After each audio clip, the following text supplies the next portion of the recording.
నమస్కారం welcome to plus TV నేను సహస్ర తెలంగాణ కోసం తెలంగాణ రావడం కోసం చాలా మందితో పాటు తన గొంతు కూడా విప్పారు పాటతో అలాగే ఒక వాగ్గేయ కళాకారుడు ముఖ్యంగా ప్రజా సమస్యల కోసం సమాజంలో జరుగుతున్న ప్రతి సమస్యకి స్పందిస్తూ ఎప్పటికప్పుడు తన పాటతో మన ముందుకు రావడం జరుగుతూ ఉంది మరి ఆయన ఎవరో కాదు డాక్టర్ ఏపూరి సోమన్న గారు ఏపూరి సోమన్న గారు మనతో పాటు ప్లస్ మీడియాలో ఉన్నారు మాట్లాడదాం ప్రస్తుతం కాంగ్రెస్ లీడర్ కూడా మరి కాంగ్రెస్లో తన ప్రస్థానం ఎలా ఉంది ఏ విధంగా వెళ్ళబోతుంది మరి భవిష్యత్తులో తనకి ఏ విధంగా ఉండబోతుంది కాంగ్రెస్లో అవన్నీ కూడా తనని అడిగి తెలుసుకుందాం నమస్కారం సార్ నమస్తే సార్ ఫస్ట్ మీకు చిన్న క్వశ్చన్ ఏంటంటే అధికారం ఎక్కడ ఉంటే ఏపూరి సోమన్న అక్కడ ఉంటారా అనేది మీ మీద ఒక ఆరోపణ ఉంది ఇది నిజమే అంటారా అంటే ఇట్లాంటి ఎంత తప్పుడు విధానమైనటువంటి ప్రశ్న ఇది ఉన్నాడా అసలు అధికారం ఎక్కడ ఉంటే అక్కడ ఉన్నాడా అంటే గతంలో బీఆర్ఎస్లో అధికారం ఉన్నప్పుడు మీరు బీఆర్ఎస్ కోసం ఉండే తర్వాత కాంగ్రెస్ ఇప్పుడు అధికారంలో ఉంది కాంగ్రెస్లో ఉన్నారు తప్పమ్మా బీఆర్ఎస్ ఓడిపోవడానికి నా పాట కారణం నేను రాసిన ఎవడి పాలైందిరో తెలంగాణ ఎవడేలుతున్నాడురో తెలంగాణ అనే పాటే బీఆర్ఎస్ పార్టీకి ఓటమికి కారణం ప్రభుత్వం వచ్చిన 6 నెలల సమయంలోనే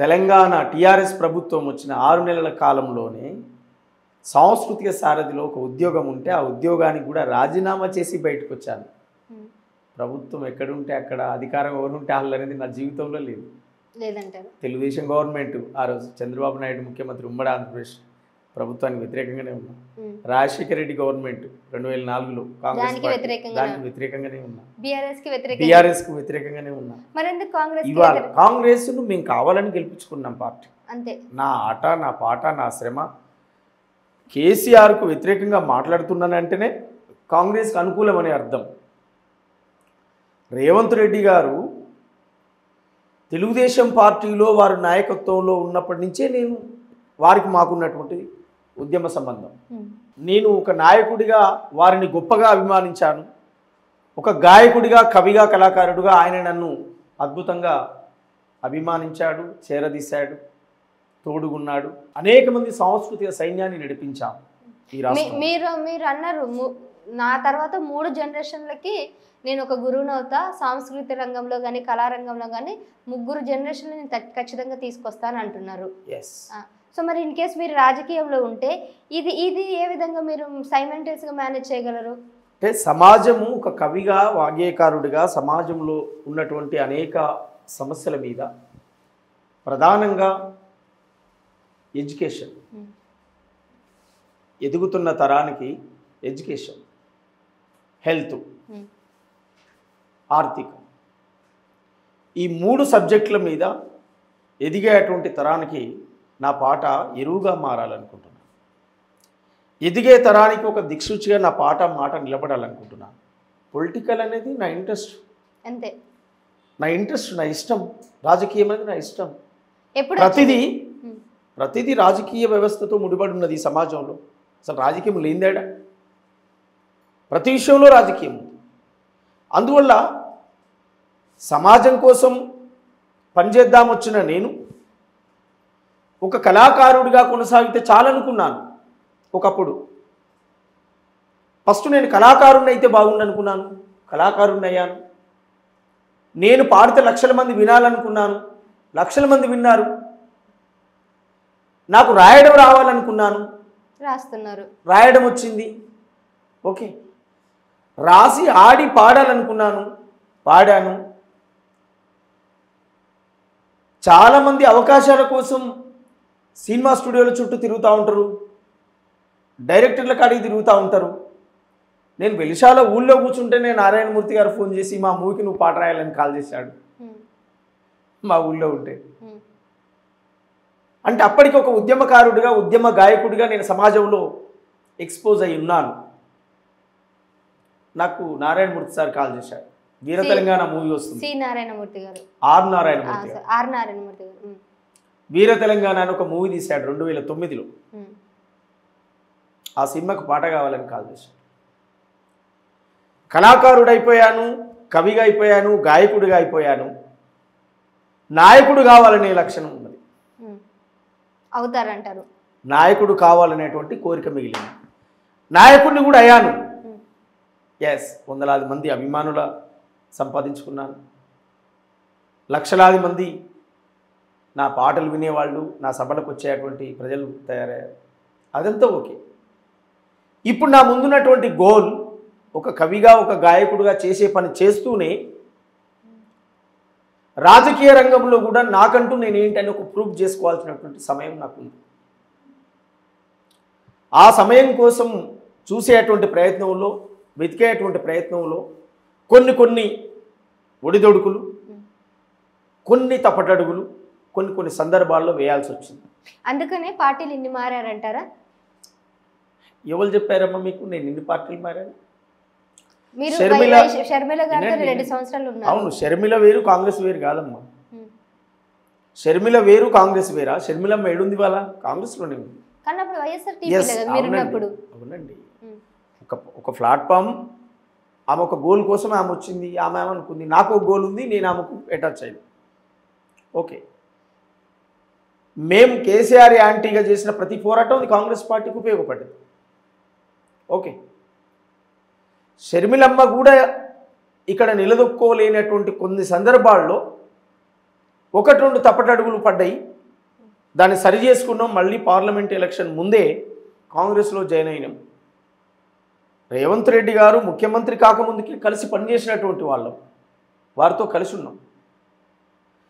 పార్టీని విమర్శించి, రేవంత్ రెడ్డి గారిని విమర్శించి ఎన్నో మాటలు మాట్లాడినటువంటి వాళ్ళని ఎంతోమందిని దగ్గర తీశాడు. నేను ఏం లేని రోజే ఆడినా పాడినా. రాజకీయాల్లో వారు జెడ్పీటీసీగా, ఎమ్మెల్సీగా, ఎమ్మెల్యేగా ప్రయాణం కొనసాగిస్తున్న క్రమంలోనే నేను వారితో ప్రయాణం కొనసాగించాను. మరి నాకెందుకు ఆదరణ ఉండదు? నేను ఆడిన ఆట ఉంది, నేను పాడిన పాట ఉంది కదా. ఆయన మల్లన్న సాగర్ పోతే మల్లన్న సాగర్ వచ్చాను. ఆయన తెలంగాణ 10 జిల్లాలు ఆ రోజు టీడీపీలో ఉండి యాత్ర తిరుగుతుంటే 10 జిల్లాల్లో తిరిగాను. ఆయన రైతుల కోసం అచ్చంపేట నుంచి పాదయాత్ర చేస్తే పాదయాత్రలో నేనున్నాను. ఆయన చేసే ప్రతి పోరాటంలో నా ఆట, నా పాట ఉన్నది. ఇవాళ నేనెందుకు ఆయనతో ఉండకూడదు? నేనెందుకు ఆయనతో జర్నీ చేయకూడదు అని ఇమీడియట్లీ జస్ట్ 15 డేస్ 20-15 డేస్ మధ్యలోనే ఆ శాసనసభ ఎన్నికలు అయిపోగానే ఇమీడియట్లీ యూటర్న్ తీసుకొని నాది రాంగ్ అని చెప్పి దాన్ని గుర్తించి నాకు నేను సవరణ చేసుకొని కొంతమంది మిత్రుల శ్రేయభిలాషుల సలహా తీసుకొని మళ్ళీ యూటర్న్ అయ్యి కాంగ్రెస్కి వచ్చిన. పార్లమెంట్ ఎన్నికల్లో పనిచేసిన కాంగ్రెస్ పార్టీ కోసం. ఇప్పుడు అసలైన బాధ్యత నా మీద ఉంది. పార్టీల్లో ఎలక్షన్ అయినాయి, గెలిచే వాళ్ళు గెలిచారు, నామినేటెడ్ పోస్ట్ వచ్చే వాళ్ళకి నామినేటెడ్ పోస్ట్ వచ్చినాయి. ఇప్పుడు అసలైనటువంటి కర్తవ్యం నా మీద ఏముందనంటే రేవంత్ రెడ్డి గారు చేస్తున్నటువంటి ప్రజాపాలనను ప్రజల్లోకి తీసుకెళ్లేటువంటి బాధ్యత. ఏ ఆటపాటతో తెలంగాణ సాధించామో, ఏ ఆటపాటతో కేసీఆర్ నియంతృత్వ పరిపాలనను గద్దదించామో, ఏ ఆటపాటతో ప్రజాపాలన తెచ్చుకున్నామో, ప్రజాపాలన చేసే అటువంటి సంక్షేమ పథకాలను ప్రజల్లోకి తీసుకెళ్లాల్సిన బాధ్యత ఓ ప్రజా గాయకుడిగా, తెలంగాణ బిడ్డగా, ఉద్యమకారుడిగా నా పైన ఉంది. ఇవాళ అద్భుతమైనటువంటి పాత్ర నేయాల్సినటువంటి అవసరం ఉంది. ఇంతకాలం వేరు, ఇప్పుడు వేరు. మీరన్నారు 3 జనరేషన్ తయారు చేస్తాను. ఎస్, విద్యాపరంగా చేస్తా, హెల్త్ పరంగా చేస్తా, ఆర్థికంగా మనిషి ఎలా ఉండాలనో చెప్తా.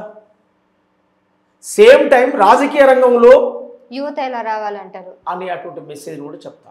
ఎలా చెడిపోతుంది అనేటువంటి విషయాలు కూడా చెప్తాను. నా పాట, నా మాట ఎదిగే తరానికి ఎరువుగా మారాలనుకుంటున్నా.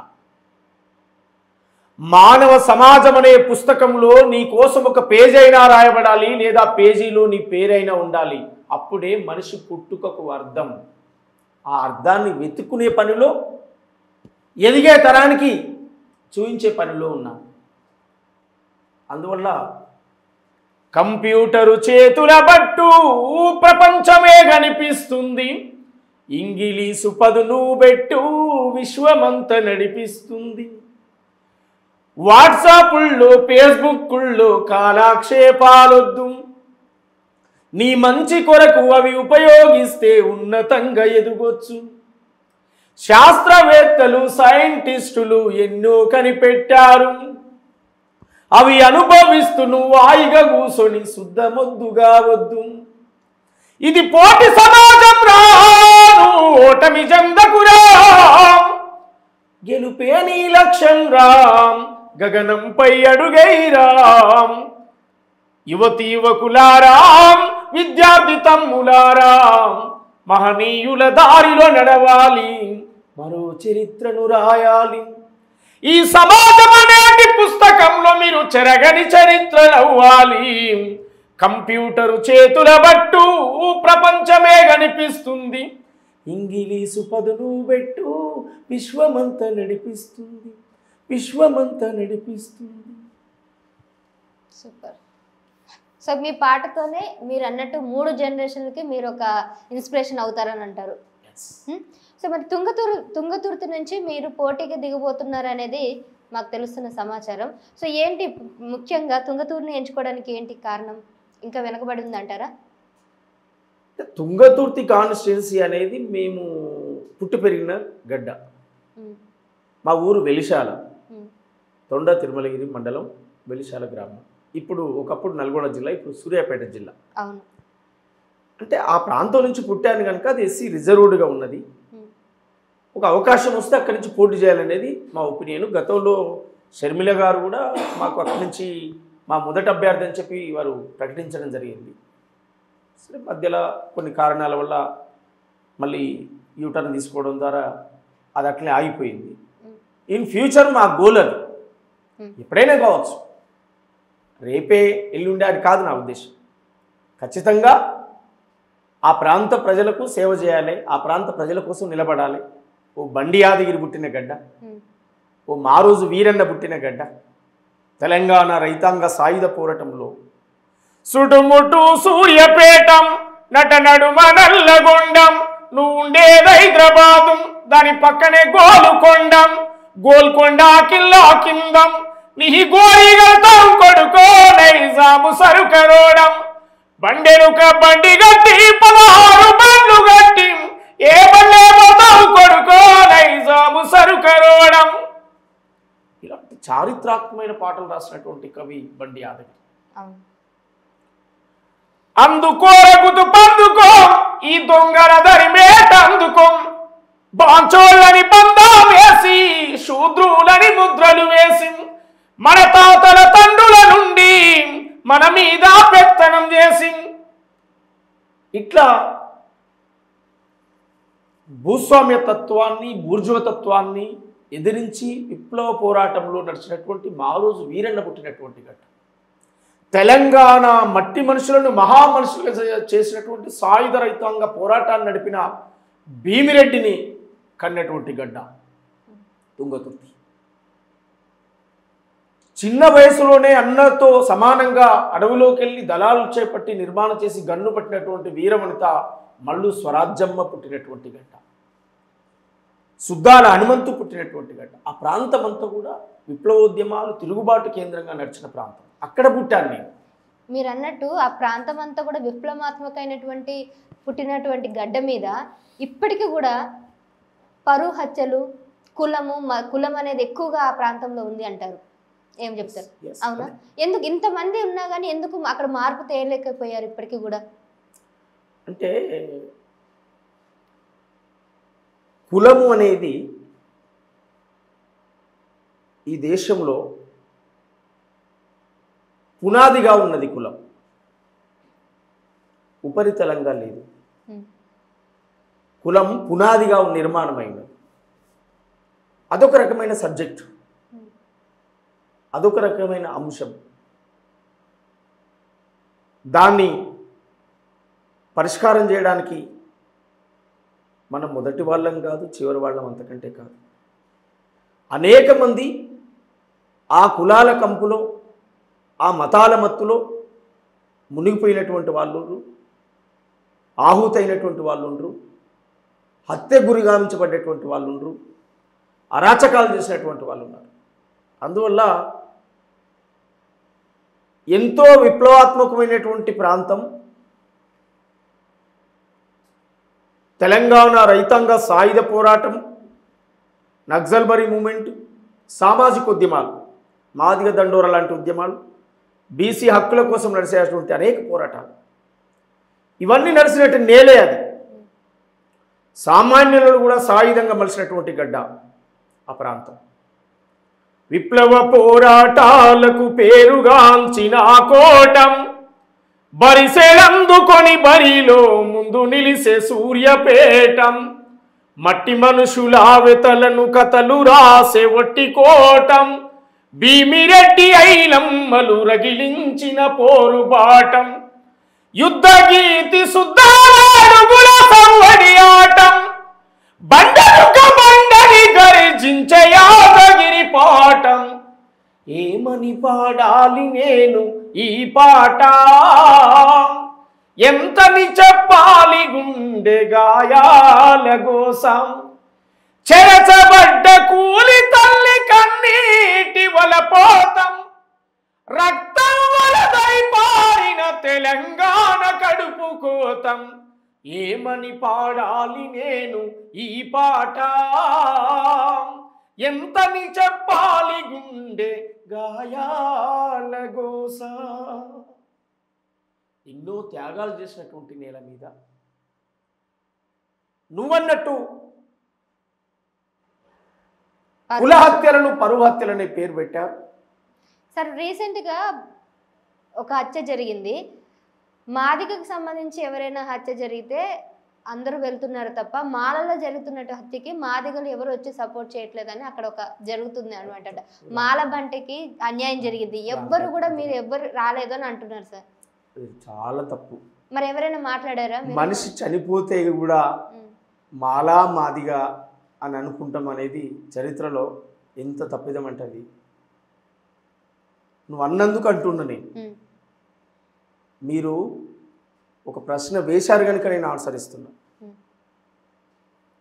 మిర్యాలు కూడా ప్రణయ్ చనిపోయాడు. మేమందరం పోయి మద్దతుగా నిలబడి గుండెలకు కత్తుకున్నాం ఆ బిడ్డని. ఆ తమ్మునికి నివాళులు అర్పించి ఆ విషయం ఒక దేశవ్యాప్త సమస్యగా దాన్ని తీసుకొని ఆయన అంతిమయాత్ర, ఆయన సంతాప సభలు ఇంకేడ జరగొద్దు అని చెప్పి కోరుకున్నాం, బలంగా నిలబడ్డాం. మాకు బంటి వేరు కాదు, ప్రణయ్ వేరు కాదు, ఇంకోరు వేరు కాదు. ఇది చాలా బాధ కలిగించే ప్రశ్న అండి. మీరు ఇప్పటికే అంటున్నారు సార్ బంటి కోసం ఎవరు రాలేదు అనేసి. మాలా మాదిగా అనేటువంటి వాళ్ళం కొంతమంది స్వార్థపూరితమైనటువంటి విధానాలతో అవలంబిస్తున్నటువంటి వాళ్ళే వ్యతిరేకం తప్ప మాలలు మాదిగలు ఎవరు కూడా శత్రువులు కాదు. మాలలు మాదిగలు ఇంట్లో కూర్చొని మాట్లాడుకోవాల్సినటువంటి ఒక సమస్య పరిష్కారం కానప్పుడు సహజంగానే బజార్కి ఎక్కుతుంది ఒక విషయం. ఒక తండ్రికి పుట్టినటువంటి ఇద్దరు కొడుకులు ఉంటే ఇంట్లో కూర్చొని పరిష్కారం చేసుకోవాల్సినటువంటి సమస్య ఇంట్లో పరిష్కారం కానప్పుడు అనివార్యంగా అది బజార్కి ఎక్కుతుంది. ఎస్సీల ఏబిసిడీల వర్గీకరణ కూడా అట్లా అన్నదమ్ముల పంచాది పబ్లిక్లోకి వెళ్ళింది, ప్రజా ఉద్యమంగా మారింది. దాన్ని పాలకులు కూడా రాజకీయంగా అవసరాల కోసం అటు ఇటు వాడుకొని 30 సంవత్సరాలు దాన్ని కాకుండా చేశారు. నిన్నగాక మొన్న ఆగస్టులో సుప్రీంకోర్టు తీర్పు రావడం, నిన్నగాక మొన్న 5వ తారీఖు 6వ తారీఖు గౌరవ ముఖ్యమంత్రి రేవంత్ రెడ్డి గారు శాసనసభలో దాన్ని తీర్మానం చేయించడం, ఇవన్నీ ఒక శుభ సూచకం.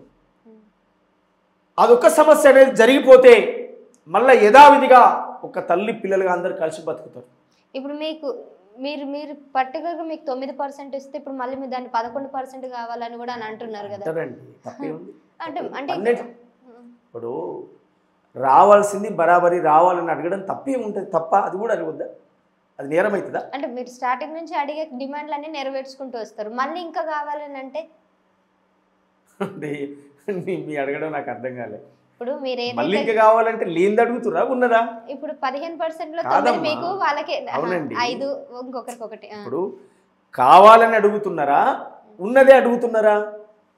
జనాభా ప్రాతిపాదికన అడుగుతున్నారా, జనం లేకుండా అయ్యేమని అడుగుతున్నారా? జనాభా ప్రాతిపదిక మీద 75 ఏండ్ల స్వాతంత్రంలో ఉమ్మడి రిజర్వేషన్లు ఉన్నాయమ్మా. ఉమ్, 75 ఏండ్లుగా ఉమ్మడి రిజర్వేషన్లు ఉన్నాయి. జనాభా ప్రాతిపాదికన 75 ఏండ్ల తర్వాత పంచమని అడుగుతున్నాము. ఉమ్, చెప్పండి నాకు. 75 ఏండ్ల తర్వాత అడుగుతున్నాం, 30 ఏండ్లుగా అడుగుతున్నాం. 75 ఏండ్ల నుంచి అంటే అవగాహన లేక, తెలివి లేక. మనం పుట్టలేదు కాబట్టి. కానీ 30 సంవత్సరాల నుంచి అడుగుతున్నాం కదా. మరి 30 సంవత్సరాల నుంచి 9 కాదు 12 కాదు జనాభా ప్రాతిపాదికన ఇంకా ఎంత తొందరగా అమలు అయితే అంత తొందరగా అమలు చేయాలి. అది అవసరమే కదా. 70 ఏండ్లుగా డెవలప్ అయినోడు ఈ రోజు నుంచి మొదలుపెట్టేటువంటి జీవితం ఎలా ఉండాలి ఒకసారి చెప్పు. ఉమ్, స్వాతంత్రం వచ్చిన కానుంచి అనుభవించేవాడికి ఇవాళ కొత్తగా పెళ్లి చేసి ఏరుపోసి నువ్వు బతుకు బిడ్డ అని చెప్పిన జీవితం ఎట్లా ఉంటుంది ఒకసారి ఊహించుకో. ఇప్పుడు అదే జరుగుతుంది. అందువల్ల 9% కాదు 12% కావాలి, లేదా 11 అయినా ఇవ్వాలి. అమలు చేయాలని డిమాండ్ ఖచ్చితంగా ఉంటుంది. ఆ డిమాండ్ లేకుంటే లేదని లేదు. కానీ ఇంత త్వరగా సుప్రీంకోర్టు తీర్పు ఇచ్చిన వెంటనే ఇంత త్వరగా ఆ కార్యక్రమాన్ని చేపట్టినటువంటి గౌరవ ముఖ్యమంత్రి రేవంత్ రెడ్డి గారికి మీ ఛానల్ ద్వారా నేను ధన్యవాదాలు తెలియజేస్తున్నా, కృతజ్ఞతలు తెలియజేస్తా ఉన్నా. అది కాదనుకున్న సమస్యను అమలు చేసిరు వాళ్ళు. 30 ఏండ్లుగా ఈ పోరాటాన్ని నడిపిన మందకృష్ణ మాధవ్ గారికి నేను ధన్యవాదాలు తెలియజేస్తా ఉన్నా. పేరు సమాజంలో అసలు పేరే పలుకొద్దు అనేటువంటి ఒక శబ్దాన్ని రెడ్డి, రావు, వెలమ, బ్రాహ్మణ, వైశ్య అని పెట్టుకున్నట్టుగా మా కులం కూడా మా ఆత్మగౌరవానికి ప్రతీక కావాలి తప్ప అది అవమానానికి ప్రతీకగా ఉండొద్దని చెప్పి అవమానించే కులాన్ని ఆత్మగౌరవ పతాకగా మందాకృష్ణ మాదిగా అని పేరు రాసి 30 సంవత్సరాలుగా అసలు కులం పేరు చెప్పుకోవడానికే సిగ్గుపడే జాతిని, అణిగి మణిగేటువంటి జాతిని, ఆ పదాన్నే ఇవాళ భారతదేశ వ్యాప్తంగా ప్రపంచ పటంపై ఒక హిస్టరీలో నిలబెట్టింది గౌరవ మందాకృష్ణ మాదిగ గారు. 30 ఏళ్ల ఆ ఉద్యమాన్ని నేను మాదిగలతో కలిసి నడిశాను, నిలిశాను గనక ఖచ్చితంగా న్యాయమైన సమస్యను నేను పరిష్కరిస్తా అని చెప్పి అమలు చేయించింది గౌరవ ముఖ్యమంత్రి రేవంత్ రెడ్డి గారు. వాళ్ళిద్దరికీ మీ ఛానల్ నుంచి నేను కృతజ్ఞతలు తెలియజేస్తాను. రైట్. సరే సరే, ఇప్పుడు మీరు చెప్పండి, ఫ్యూచర్ ఎట్లా? మీరు అనుకున్నట్టు తుంగతుర్తి నుంచి పోటీ చేయడానికి మీరు సముఖంగా ఉన్నారు. మరి కాంగ్రెస్ నుంచి మీకు ఎట్లా సముఖంగానే పాజిటివ్ రెస్పాన్స్ వస్తుందా? మా రాజకీయ భవిష్యత్తు అనేది ముఖ్యమంత్రి గారి చేతిలో పెట్టినాం. మా జిల్లా మంత్రి కోమటిరెడ్డి వెంకరెడ్డి గారు, రాజగోపాల్ రెడ్డి గారు, ఉత్తమ్ కుమార్ రెడ్డి గారు, తుంగతుర్తి సూర్యాపేట ప్రాంతానికి వస్తే దామోదర్ రెడ్డి గారు, పటేల్ రమేష్ రెడ్డి గారు, జిల్లాకు పోతే వాళ్ళు పెద్ద దిక్కుగా అటు జాన్ రెడ్డి ఫ్యామిలీ కానీ వీళ్ళంతా కూడా మాకు దగ్గరే. రాష్ట్రంలో రేవంత్ రెడ్డి గారి నాయకత్వాన్ని బలపరుస్తూ రేవంత్ రెడ్డి గారు చేపట్టబోయే ప్రజాపాలన పథకాలు, విధి విధానాలు ఇవన్నిటినీ రేపు ప్రజల్లోకి విస్తృతంగా ఒక సాంస్కృతిక పోరాటం చేయాలనుకుంటున్నాను. ఒక సాంస్కృతిక ఉద్యమమే నిర్మించాలనుకుంటున్నాను. ఈ నెల 28వ తారీఖు నాడు రవీంద్ర భారతిలో ఒక అద్భుతంగా ప్రజాపాలనకు పాటల నీరాజనం, బీసీల బిల్లు పెట్టినందుకు, ఎస్సీల వర్గీకరణ బిల్లు ఆమోదింపజేసినందుకు, రైతు రుణమాఫీ చేసినందుకు, ఇంకా అనేక స్కీములు ఏడాది కాలంలోనే ఈ స్కీములు అమలైనందుకు, దాదాపు 55,000కు పైగా ఉద్యోగాలు వచ్చినందుకు, అన్నిటి విషయాల మీద రవీంద్ర భారతిలో ప్రజాపాలనకు పాటల నీరాజనం అనేటువంటి ఒక కార్యక్రమాన్ని కూడా రూపకల్పన చేశారు. దీనికి పార్టీ పెద్దలు, మినిస్టర్లు, ముఖ్య అతిథులంతా కూడా కాంగ్రెస్ నుంచి వస్తారు. దీన్ని పెద్ద ఎత్తున మూవ్మెంట్ చేస్తున్నాయి. ఇది ప్రతి జిల్లాకు కూడా సాగుతుంది. హైదరాబాద్లో జరిగిన తర్వాత త్వరలో ఇంకా భవిష్యత్ కార్యాచరణ ఉంది. పార్టీ కోసం ప్రజాపాలనను ప్రజల్లో చెప్తూనే సోషల్ అవేర్నెస్గా ఎడ్యుకేషన్ మీద, హెల్త్ మీద, ఆర్థికం మీద ఈ 3 విషయాలు ఎదిగే తరానికి చెప్పదలుచుకున్నాను. 30 ఏళ్ళు 40 ఏళ్ళు నిన్నోనికి నేను చెప్పి మార్చేది కూడా ఏం లేదు. 45-50 వచ్చినోనికి నేను మార్చేది ఏం లేదు. ఎదిగే తరం మాత్రం ఎలా ఉండాలని చెప్పి నేను ఇంతకుముందే పాట రూపంలో చెప్పాను కదా. చదువుకునే పిల్లలు వాళ్ళకి చెప్పాలనుకుంటున్నాను. వాళ్ళ అవేర్నెస్ కోసం తెలంగాణ ప్రతి పల్లె తిరుగుతాను. పల్లె పల్లెకు పాటై ఊరూరుకు ఆటై పల్లె పల్లెకు పాటై నేను ప్రజల్లోకి వెళ్తాను, మళ్ళీ ప్రజలను చైతన్యవంతం చేస్తాను. కొన్ని నెలల పాటు ప్రజల్లోనే, ఊళ్ళల్లోనే, గ్రామాల్లోనే ఉండడానికి డిసైడ్ అయ్యి తెలుగు నేల మీద ఒక అద్భుతమైన సాంస్కృతిక పోరాటాన్ని చేస్తాం. ఏ ఊరు నుంచి స్టార్ట్ చేస్తారండి? ఒకవేళ మీరు స్టార్ట్ చేస్తే ఉంటుంది. ఆదిలాబాద్ కుమరం భీం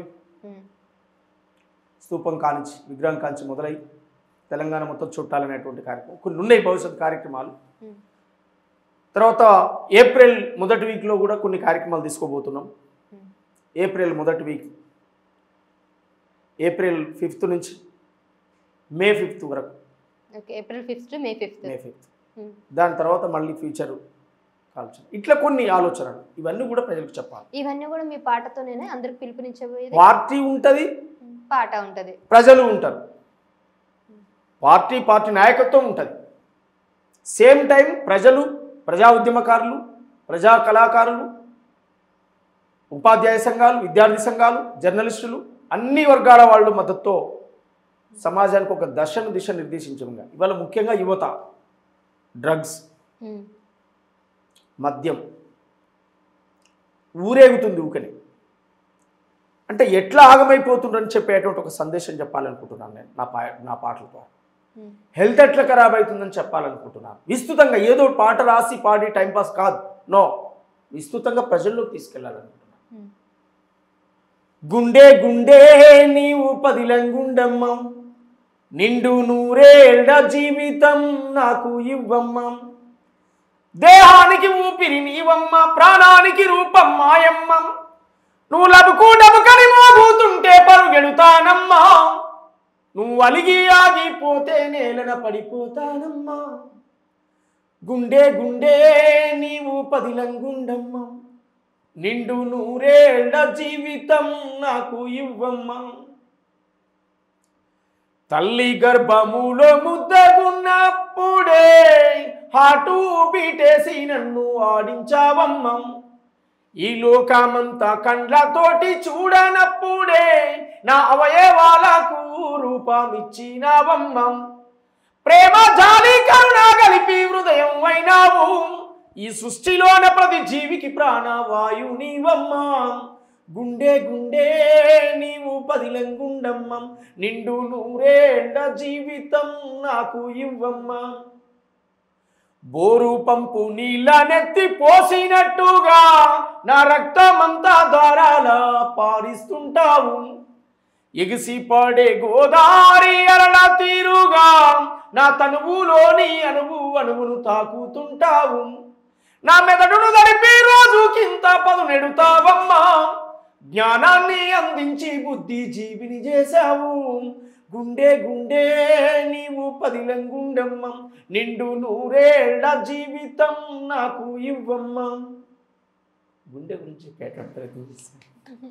మీ పాట వింటుంటే అలా వినాలనిపిస్తూనే ఉంది, డిస్టర్బ్ చేయబుద్ధి అవ్వట్లేదు. చాలా పెద్ద ఉంది పాట. అవునవును. అట్లా దాన్ని గుండె యొక్క పనితనం, గుండె విధానం ఎట్లా చెప్తుంది అనేది అది చెప్పాను. అట్లా ఒక్కొక్క చెప్పి ఏదో టైంపాస్గా చెప్పడం కాదు, ప్రజల్లో బలంగా తీసుకుపోవాలనేది వాళ్ళకి తెలుసు, అవగాహన ఉంది. అయినా మళ్ళీ మిస్టేక్ చేస్తున్నారు. చిన్న ఏజ్లోనే హార్ట్ స్ట్రోక్లు వస్తున్నాయి, చిన్న ఏజ్లోనే క్యాన్సర్లు వస్తున్నాయి, చిన్న ఏజ్లో అనేక జబ్బులు వస్తూ ఉన్నాయి. దాన్ని ఎట్లా అధిగమించాలనేటువంటిది ఒక సాంస్కృతిక పద్ధతిలో నా పాట ద్వారా నా మాట ద్వారా వాడు ఎట్లా చదువుతాడు రాస్తున్నాడు అనుకో, దాన్ని ఇంకా బలంగా చెప్పే ప్రయత్నం చేస్తున్నాను. దానికోసమే రాశాను నేను చాలా పాటలు కూడా ఎడ్యుకేషన్ మీద. సదవాలిరా కొడక సదవాలిరా, మహనీయులా వలే ఎదగాలిరం, ఎదగాలిరా బిడ్డ ఎదగాలిరా, పొడిసే పొద్దును ముద్దాడాలిరా, ఓ సాహు మహజన నా పంచ ప్రాణమం, నిండు నూరేళ్ళు నువ్వు సల్లగుండాలిరా, ఈ పేదోళ్ళ బతుకులు పండాలిరా, సదవాలిరా కొడక సదవాలిరా, అంబేద్కరు వలే ఎదగాలిరం, ఎదగాలిరా బిడ్డ ఎదగాలిరా, పొడిసే పొద్దును ముద్దాడాలిరం, నీకు ఆకలైనప్పుడు అక్షరాలనే అన్నమాను కోని నమలాలిరా, పడుకున్న లేసిన పరుగెత్తి ఉరికిన ధ్యాసంత చదువుపై ఉండాలిరా, పుస్తకాల పురుగులవ్వాలిరా, రేపటికి వెలుగులు కావాలిరా, సదవాలిరా కొడక సదవాలిరా, మహనీయులావలే ఎదగాలిరా, ఎదగాలిరా బిడ్డ ఎదగాలిరా, పొడిసే పొద్దును ముద్దాడాలిరా. Right sir, super. ఇట్లా ఇంకా అనేక విషయాల మీద రాస్తున్నాను, చాలా పాటలు ఉన్నాయి. అవన్నీ ప్రజల్లోకి తీసుకొచ్చి ఒక బలమైనటువంటి సోషల్ అవేర్నెస్.